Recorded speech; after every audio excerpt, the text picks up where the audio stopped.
Hi అండి, welcome back to Aliana's lifestyle. మీలో ఎవరైనా నా ఛానల్ని ఫస్ట్ టైం విజిట్ చేస్తున్నట్లయితే ఇప్పుడే సబ్స్క్రైబ్ చేసుకోండి. అలాగే మీ ఫ్రెండ్స్ అండ్ ఫ్యామిలీస్కి షేర్ చేయండి. ఇవాల్టి వీడియో ఏంటంటే గ్రీన్ చిల్లీ చికెన్ ఎలా చేసుకోవాలో దాని రెసిపీ ఏంటో చూసేద్దాం. ఇంకా వీడియోలోకి వెళ్ళిపోదామా. మిక్సీ జార్ తీసుకొని అందులోకి 1/2 కప్ కొత్తిమీర, 1 కప్ పుదీనా, అలాగే కారానికి సరిపడా పచ్చిమిరపకాయలు, అలాగే 1.5 స్పూన్ అల్లం వెల్లుల్లి పేస్ట్, కొద్దిగా పెరుగు వేసుకొని మిక్సీ పట్టుకొని పక్కన పెట్టుకోవాలి.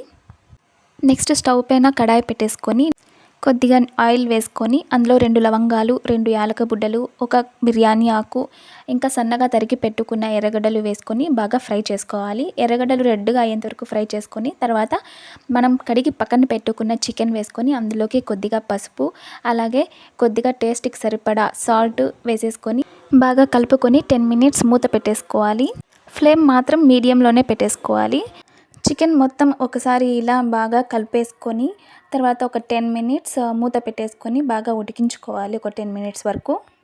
చూసారా, ఇలా వస్తుందన్నమాట. 10 మినిట్స్ తర్వాత ఓపెన్ చేస్తే తర్వాత మనం మిక్సీ చేసి పెట్టుకున్న మిశ్రమాన్ని దీంట్లోకి వేసేసుకోవాలన్నమాట, ప్యాన్లోకి. మళ్ళీ దీనికి సపరేట్గా వాటర్ మాత్రం యాడ్ చేసుకోవాల్సిన అవసరం లేదు. తర్వాత కొద్దిగా 1 టేబుల్ స్పూన్ ధనియాల పొడి వేసేసుకొని బాగా కలుపుకొని మూత పెట్టేసుకోవాలి.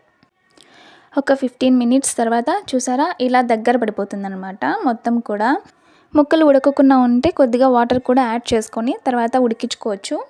అంతే అండి, గ్రీన్ చిల్లీ చికెన్ రెసిపీ చాలా సింపుల్గా ఉంది కదా. అయితే లేట్ ఎందుకు, మీరు కూడా ఒకసారి ట్రై చేసేయండి. టేస్ట్ ఎలా ఉందో కామెంట్ చేయండి.